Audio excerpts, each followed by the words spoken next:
The government will hand your kid up to $7,200 for their education, free, and most parents leave part or all of it behind. Here's exactly how the free money works, the number that unlocks all of it, and how to claim years you might have already missed. I'm Toyin, a CPA and MBA with years of real client work behind me. I'm glad you're here. Here's the plan. The one number that gets you the full match, the lifetime caps, how to catch up if you started late, the extra grants for lower incomes, and how the money comes out at the end. The RESP, the Registered Education Savings Plan, gets explained in a fog of acronyms. So a lot of good parents open one, pack a bit of cash in it, and never touch the settings again. That used to be me. That's not a failing. The rules were built to sound harder than they are. Let's make them simple. Think of the RESP as a bucket for education money. You pour money in, the government tops it up with grant money. It grows without tax along the way. And when your kid goes to school, they pour it out to pay for it, taxed in their hands, which usually means little or no tax because most students earn very little. One quick flag, the money only grows if you actually invest it, not leave it sitting in cash. And the smart way to invest it shifts as your kid gets closer to school. That's a whole video on its own. So today, I'm staying on the free money, the grants. This is the one government grant I tell every parent not to skip. A guaranteed 20% before your investments even do anything is not something you turn down. If you want one steady money idea every Sunday, built for busy parents, I write the Sunday Money Letter. It's free, short, one point, a steady voice in your corner. Go to cpamoneymentor.com/moneyletter or click the link in the description. Here's the number that unlocks it. The government top-up is called the CESG, or the Canada Education Savings Grant. It matches 20% on the first $2,500 you put in the RRSP each year. That's $500 handed to you every year. You can absolutely put in more than $2,500 in a year. The money still grows tax-free. It just won't earn any extra grants that year. So if your goal is to catch every dollar of the grant, $2,500 a year per kid is the sweet spot. Two caps to keep in mind. The lifetime contribution limit is $50,000 per child, and the lifetime grant tops out at $7,200. Now, if you started late, this is the part most people get wrong. You can catch up on missed grants 1 year at a time. Put in up to $5,000 in a year and you collect this year's $500 plus one missed year's $500. $1,000 of grant in a single year. So say you've got a 6-year-old and no RESP yet. This year you contribute $5,000 and grab 2 years of grant. Next year you do the same thing. You keep going until you're caught up. One limit you need to know is that the most grant you can collect in any single year is $1,000. So you can't grab all your mixed grants at once, but you rarely lose it either.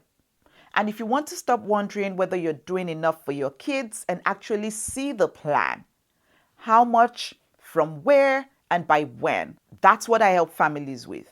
You trade the nagging worry for a clear roadmap you can actually follow.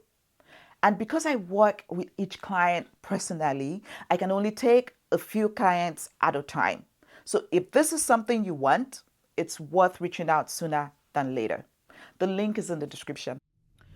If your income is on the lower side, there's more on the table, and this is the part I really don't want you to miss.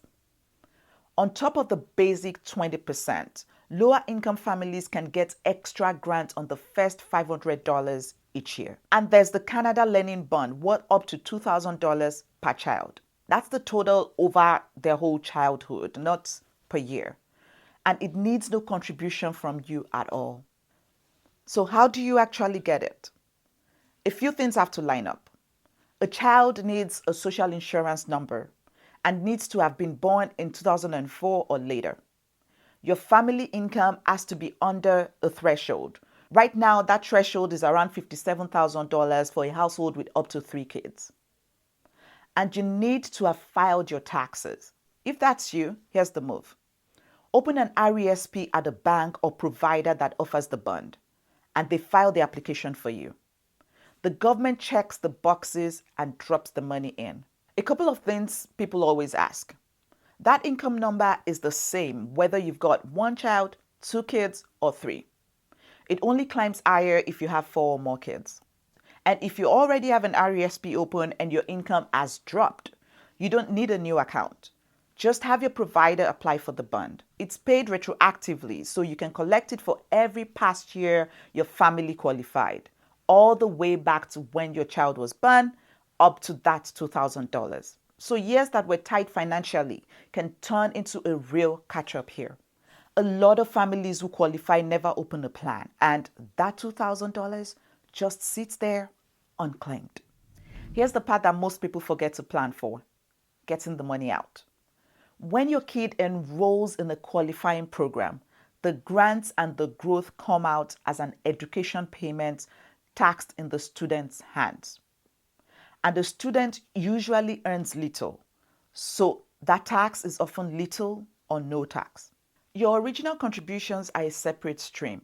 You already paid tax on that money once, so it comes back completely tax-free. And as the subscriber, where it goes is your call. You can take it back yourself or have it paid straight to your child. One catch though, and it's an important one: that tax-free flexibility only holds while your child is actually enrolled in a qualifying program. If you pull your contributions out for some other reason before they are ever in school, you have to repay the grant money tied to that amount. So keep these withdrawals for their education. So a well-run RESP is taxed lightly or not at all, right when it matters. 3 quick traps. 1. Dumping a big lump sum in at once. You lose years of match. The fix is the $2,500 a year pace. 2. Going over the $50,000 lifetime limit. That's a 1% a month penalty. 3. The big fear: what if my kid doesn't go to school? Another child can often use the plan, or the growth can move into your RRSP, your registered retirement savings plan, if you have room. So the downside is smaller than most parents think. If you want to know what families with good advice do to get the most out of this, it comes down to one word: timing. The grant only ever lands on $2,500 a year. That part doesn't change.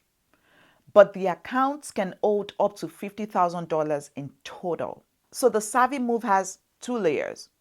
Keep the $2,500 a year flowing, so you collect every dollar of the $7,200 in grant. And then, if you have extra to put it in as early as you possibly can. Here's why early beats late by a mile. Compounding needs time, and a child's timeline is short, only 18 years. $2,500 invested the year your child is born at 6% grows to about $7,000 by the time they're 18. The same $2,500 put in when they're 16 barely moves. It's about $2,800. Same money. The only difference is how many years it had to work. That's why you hear us planners talking about front loading, putting more in early, so the tax sheltered growth has the longest runway. One caution: don't front load so hard that you can't keep the $2,500 a year going, because that's the money that earns the grant. 2 more things savvy families do. Grandparents often fund the RESP or chip in, since anyone can contribute and there are no tax strings on the person given. And they use one family plan for several kids, so if one child doesn't use their whole share, it can shift to the sibling. They also pay attention to what the money is actually invested in, because a child's timeline shrinks every single year. When your kid is young, the money can be in growth. It has over a decade to ride out the bumps. But as they get close to 18, The savvy move is to gradually shift it to something safer so that a bad year in the market doesn't land right when the tuition bill comes. It's the opposite of retirement investing, where you've got decades to recover. Here, the finish line keeps getting closer, so the risk should come down as it approaches. That glide is its own topic. None of this needs a big income. $2,500 a year is about $208 a month. It's starting early and staying consistent that does the heavy lifting. So you don't need to master every acronym. Aim for $2,500 a year per child. Start as early as you can. If you're late, catch up 1 year at a time. And if your income is lower, open the plan just to grab the bond. A guaranteed 20% on your child's future is the easiest yes in Canadian personal finance. Everything else about the RESP is detail. So here's the step this week. Open or check an RESP and set an automatic $2,500 a year. That's about $208 a month per child.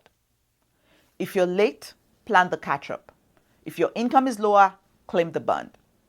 The free money is real. You just needed to know the number. And once your kids are older, maybe already out of college, there's a natural next account, the one that helps them buy a first home. I break down the FHSA right here. Thank you for watching, and I'll see you in the next video.